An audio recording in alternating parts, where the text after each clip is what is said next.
ভাইকে বাঁচাতে গিয়ে প্রাণ হারিয়েছিলেন তারাপদ রায়। ঘটনায় জানা যায় যে 2021 সালে উপরগোড়া গ্রামে জমি অধিগ্রহণকে কেন্দ্র করে দুই পরিবারের বচসা শুরু হয়। পরে সেটি বৃহৎ আকার ধারণ করে, যার ফলে ঘটনাস্থলে মৃত্যু হয় একজনের। পরে ছাতনা থানায় খুনের মামলা শুরু হয়। সেই কেসের তদন্ত শুরু করেন ইন্সপেক্টর অমিতাভ পান্ডা।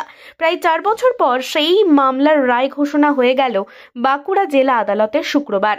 তারাপদ রায়কে খুনের অভিযোগে এক বৃদ্ধ সহ একজনের সাজা ঘোষণা করলেন বাঁকুড়া জেলা আদালত। বিচারপতি অভিযুক্ত বৃদ্ধ হরিপদ রায়ের 5 বছরের কারাদণ্ড, 20,000 টাকা জরিমানা, অনাদায়ে 6 মাসের কারাদণ্ড এবং তার ছেলে সুশান্ত রায়ের যাবজ্জীবন কারাদণ্ড, 50,000 টাকা জরিমানা, অনাদায়ে 6 মাসের কারাদণ্ডের নির্দেশ দেন।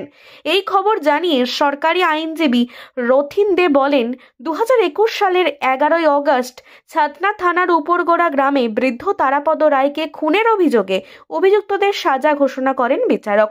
সাজা ঘোষণা পরে মৃত তারাপদ রায়ের ছেলে সংবাদ মাধ্যমের কাছে জানান যে আরো বেশি সাজা হলে ভালো হতো।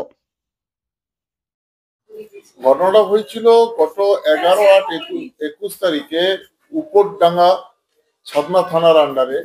সেখানে এই সব্যসাচী রায়ের ফ্যামিলির সঙ্গে এই আসামি, আজকে যারা সাজাপ্রাপ্ত আসামি, তাদের একটা ঝগড়া এবং মারপিটের ঘটনা ঘটে।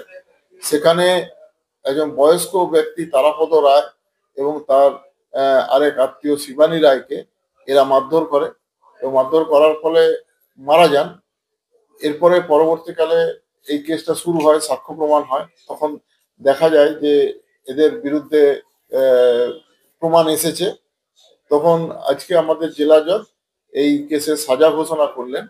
সাজা ঘোষণাতে সুশান্ত রায়ের বিরুদ্ধে যা সাক্ষ্য প্রমাণ এসছে তাতে দেখা যাচ্ছে যে উনি ওনার মারার ফলেই মাথায় ইনজুরি করেছে, সেই জন্য মারা গেছে বলে তাকে 302 অর্থাৎ লাইফ ইমপ্রিজন মার্ডারের জন্য তাকে লাইফ ইমপ্রিজনমেন্ট ঘোষণা করা হলো, যাবজ্জীবন কারাদণ্ড। তার সঙ্গে 50,000 টাকা জরিমানা, অনাদায়ে 6 মাস জেল। আরেকজন হরিপদ রায়, তার মারের ফলে ইনজুরি হয়েছিল, সেই জন্য তাকে 5 বছরের সাজা, 20,000 টাকা জরিমানা এবং 6 মাসের অনাদায়ে 6 মাসের জেল দেওয়া হয়েছে। এরা মেরেছিল লাঠি, রড এইসব দিয়ে এরা মারধরটা করেছিল।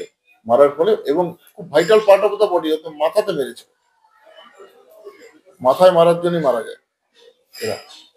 এই কেসে চার্জশিট হয়েছে 3 মাসের মাথাতেই, 13/11/2021 তারিখে চার্জশিট হয়েছিল।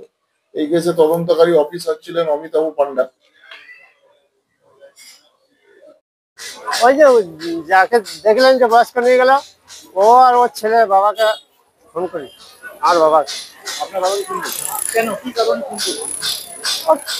কারণ বলতে কাকার সাথে ঝামেলা হয়েছিল। কাকা একটা জায়গা কিনেছিল, সেই জায়গাটাকে ও দখল করে নিচ্ছিল। সে কাকার সাথে ঝামেলা হয়েছিল। বাবা হচ্ছে বাবার ভাই, বাবা তার বাড়িতে বসে থাকতে পারে না, আর আমিও থাকতে পারি না, যেহেতু কাকার সাথে ঝামেলা হচ্ছে। সে বাবা গেছিল ওদেরকে বোঝাবার জন্য। তারপরে বাবা বয়স্ক ছিল আর পেছন থেকে মারেছে।